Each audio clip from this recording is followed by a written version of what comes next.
Today I'm excited to show you a fun way to put together this cute little tic-tac-toe game from our shop. This is a great craft to get the kids involved with. I'm starting by tracing the solid base onto my scrapbook paper, and then I'll cut it out along the lines. I'm going to apply the scrapbook paper using the iron technique. To do the iron technique, you will simply apply your Mod Podge to your sign base. You'll dry it completely. Once it's dry, you can lay your scrapbook paper on in the position you want it, and then you'll layer a piece of parchment paper over top of it. Now, it's just regular parchment paper that you get from the grocery store that you use to bake your cookies on.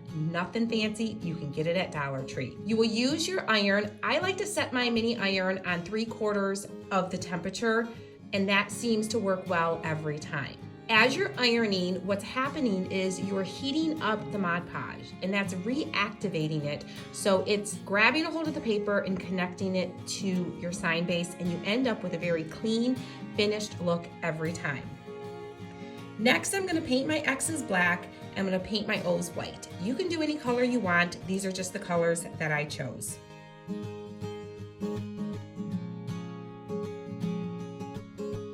I want to give this craft a little bit of a distressed aged look, so I'm going to apply a little bit of antique wax around the edges using a stencil brush. Once that's dry, I want to use a clear sealer to help hold it in place. I like to use the Rust-Oleum 2x clear matte finish. I like the matte finish because it gives you a little bit more of that aged look. Now you're going to glue your layers together. I'm simply using a gel super glue. Make sure you use gel, not liquid, because the gel super glue will stay in place where you put it, where the liquid is going to run and make a mess and glue your fingers to the project.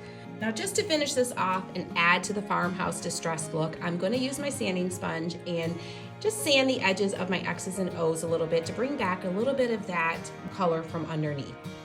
Now my project is done and we have a fun game to play through the Valentine's season. I hope you enjoy this. I hope your kids enjoy it.